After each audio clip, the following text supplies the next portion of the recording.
Hello YouTube. Well, it's a very overcast, misty Saturday here, and I'm going to press on now with my quick reviews of LJ Peretti aromatics. So you've seen the 5 that I'm looking at, and here's a quick reminder of the 5 blends we're looking at. And I've already done the Black Virginia and the coffee blend. Now I'd like to accelerate slightly. So yesterday I looked at the original blend from LJ Peretti, and I've smoked it, 3 bowls of it, and out here today I will move on to Boston's Best Cavendish, which is the 4th one in the series of 5. So I'm giving you a sort of post-mortem, if you like, comments regarding the original blend, which is on the left corner of my little makeshift paper tray here. So, well, it'll be on your right, I guess, or on the left. This one is the original blend, and it's a cube cut, and it looks like a cube cut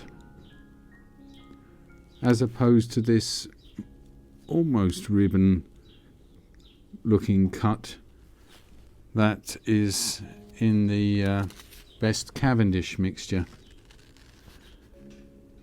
You can't beat Dunhill ribbon cut for looking like a ribbon cut, you know. All others sort of approximate it. Now, comments then first to the original blend, which is the cube cut here. And I was always wary of cube cuts because I found sometimes they're almost unburnable and rather dense and very slow burning when you get them going, and then prone to relights. So with Sugar Barrel, for example, a Sugar Barrel match that I was smoking, which had some quite large cube cut in, it was a little tricky until you either diced it up a bit further or rubbed it out. So in tobacco reviews they gave it 2.8, and I actually, it's a Burley cube cut, the original blend. It has a nice room note. My wife said it smelled like rose hips, so a kind of florally, which is way it's described as being topped.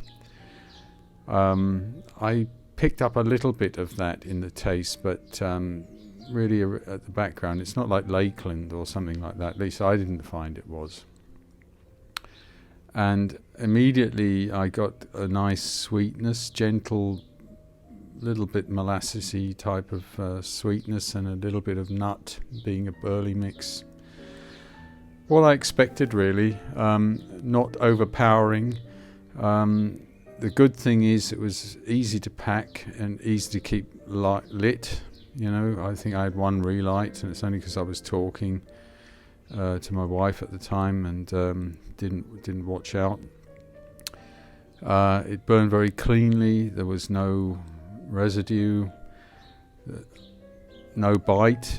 At that rate of burn you wouldn't expect it, and very even with the sweetness. So I always find most aromatics you're kind of losing the flavors at 75-80% of the bowl, and the last bit sort of wanes away, and certainly the flavoring of the toppings is usually all evaporated or been given up. This one keeps it quite far down the bowl, and it's basically my summary of that one was the original blend. It's a good all-day smoke. It's a slow smoke. It's the sort of thing you could smoke while you're doing something, because it'll last a long time and you won't have to replenish the bowl.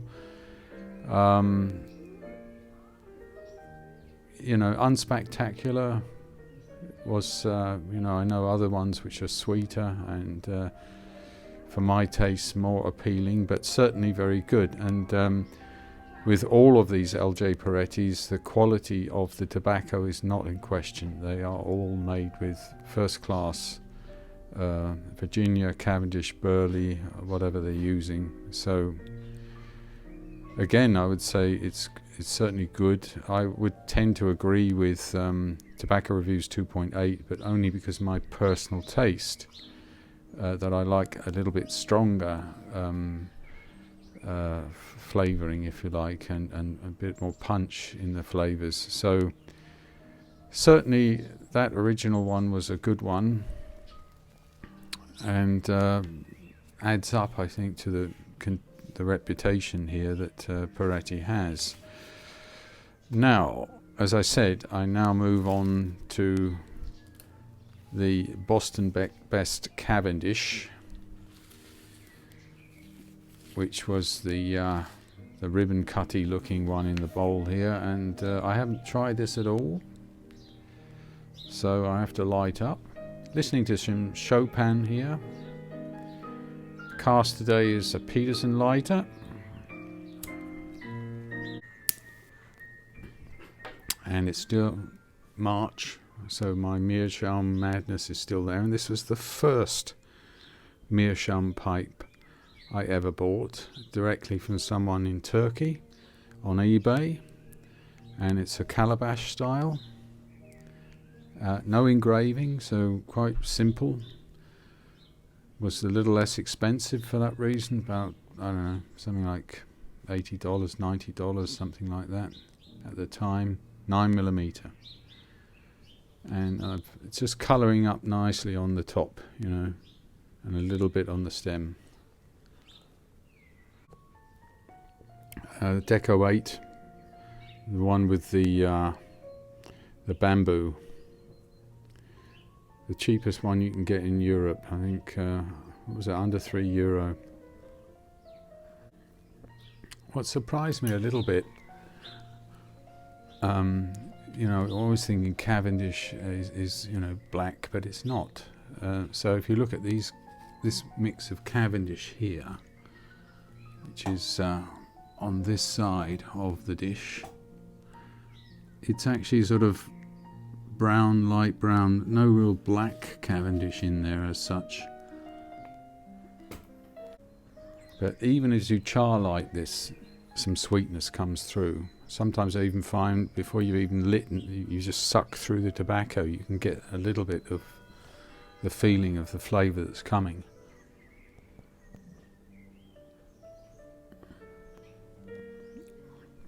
Now it's supposed to have a honey topping, which is slowly coming through. Of course, filter always gives you a bit of delayed action, so you have to sort of smoke about 5% of the bowl before it's sort of got through the filter. But I already detect a little bit. With all the Perettis, I found the moisture level perfectly acceptable to put straight in the pipe. So there was a little bit of difference. With the Black Virginia was moister, but still it smoked very, very well. Now, of course, I'm getting them in the plastic bulk packs, and they take a while to get over to Europe, so you know, they might be a little bit drier than if you would buy it at the shop. And they've been in my cellar for about, I don't know, about a week or so, or almost a week. So of course they continue to dry. They're about on the limit, I would say, of almost being too dry. The original is getting there, but because a cube cut, of course, it tends to retain a bit more moisture in those cube bits. And the ribbon is all right still. It's not far from optimal. So I think I'm all right to smoke it, as I don't leave it too many more days out, which I won't. Both of these will go pretty quick. What I like about all of them is they're basically mild and either very low nick or maximum medium. I think the maybe the original blend was let's say low to medium nick, but it's you know, I only have a problem if it's really high nick. Then I feel this buzz, and I almost can't enjoy it, you know. But there's only been 2 or 3 tobaccos that have done that to me.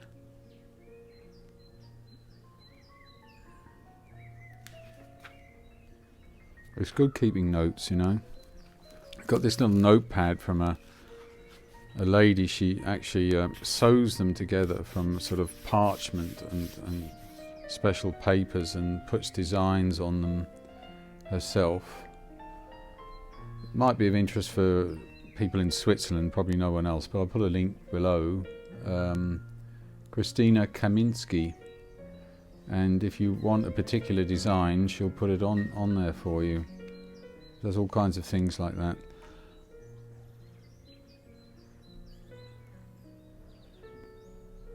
But I decided in future I should keep some sort of record, because, you know, you forget, and also then to compare. If you jar it up and try it again, you think, oh wow, this is much better than I remember. You can compare it.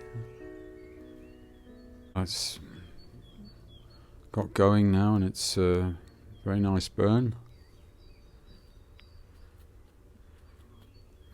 There's a gentle sort of Danish touch to this, you know.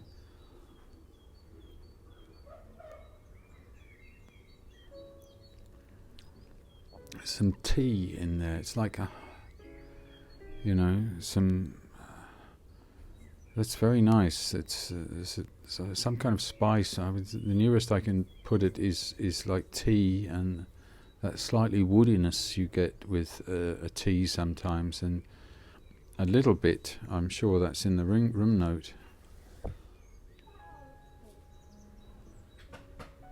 I rather like Danish aromatics, you know. They're the classic ones I remember from my childhood, that uncles and many others smoked, and the filter now is saturated, and it's letting a lot of the flavour through, and it's very nice actually. It's not as strong as the Black Virginia, which was a bit more sweeter, bourbon-like, but it's quite sophisticated for my, at least it's got that sort of nuances of the tea, and the tobacco is coming through as well, a bit of nut. Just the natural sweet flavour of the Cavendish there is penetrating a bit through.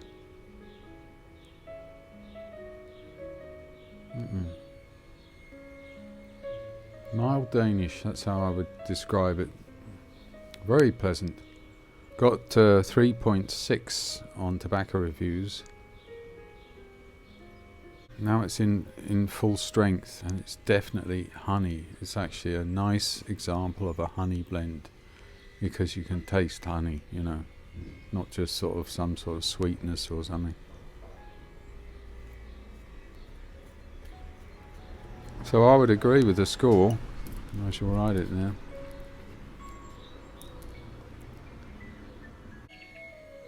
And all of these Peretti tobaccos are just not leaving residues, and I think that shows that versus some of the industry bulk made ones, they're using mostly natural ingredients and probably not too many humectants and additives at all. I think that's the advantage, of course, when you go to these artisan tobacco store blenders.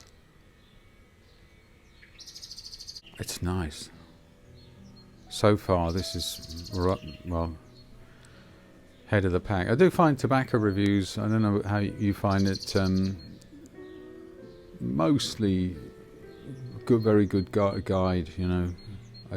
If something's like getting a 2, I'm looking through the comments with some skepticism as to whether I should try it. I have done for a few and thought, actually, I didn't think it was a 2. I was about 2.5 or 2.7, you know, or some 1 or 2 occasions I thought this is actually a little bit better than what they're saying here. But overall, I think it's extremely good, and you can sort of read between the lines of each comment and sort of draw out yourself. Oh, I would like that, or that warns me off it. Yeah, there's that tea taste. It's lovely. I don't know about you.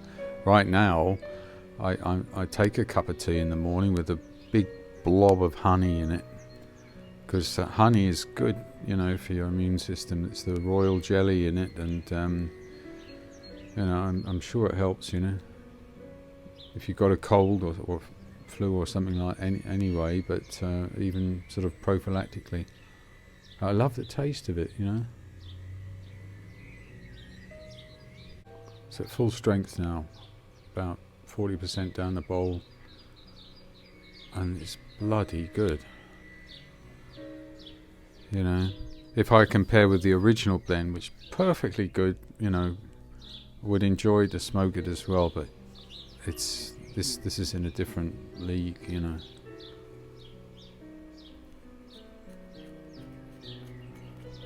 I suppose that's how they've been designed, isn't it? You know, the original blend was probably designed for someone working, you know, stick the pipe in a light pipe in their mouth and keeps going for a good hour of smoke, and you know, lightly sweet, easy to smoke, you know. This one is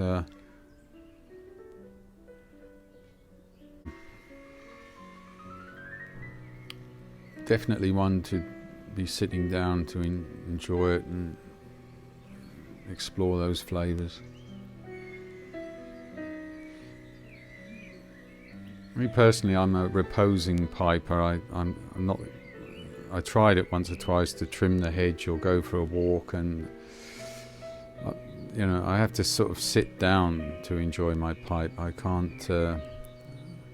I certainly can't work or you know, do garden work and have it going. Fantastic. Somebody asked me the other day, you know, with that sunrise picture that I showed you in the previous video, if I did other landscapes, you know.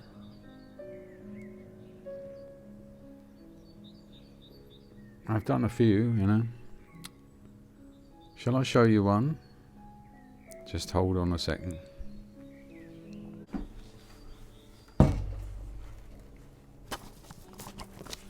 Ta-da! That's actually one of the first ones I did. I don't know if you can see that very clearly. If you look, I'm always trying to put little figures in. So over here are two guys looking in the distance at their little log cabin, saying, there it is. After a long journey, they found their way back.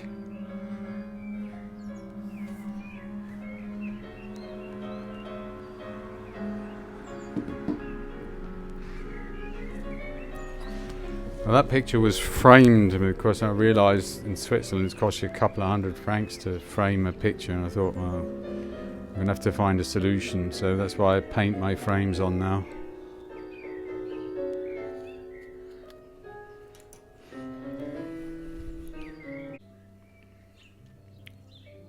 Well, tomorrow I'm going to do the Boylston, which has got a kind of amaretto topping, which should be interesting. Of course, you know, I biased mine for aromatics, you know, because it's what I love, and I hope some of you looked at John Laughlin's original video, because there he's looking at you know, the Balkans and English blends and other ones, and of course they have a vast selection, Peretti, so you can find blends in all those directions. And so all I could say is that in that great class of blenders like Boswell's, but who is better at which one, or you know.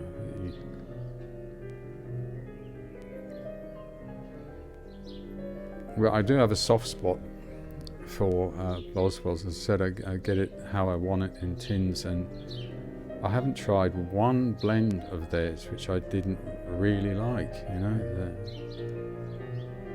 including Northwoods, which is English blend, but I loved it, you know, and I'm an aromatic guy.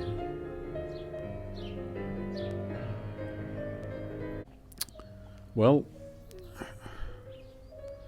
that was thoroughly enjoyable, and tomorrow we shall see the last in this series, Boylston, and that will conclude this step. Who shall I do next? I have to think about it. I'll surprise you.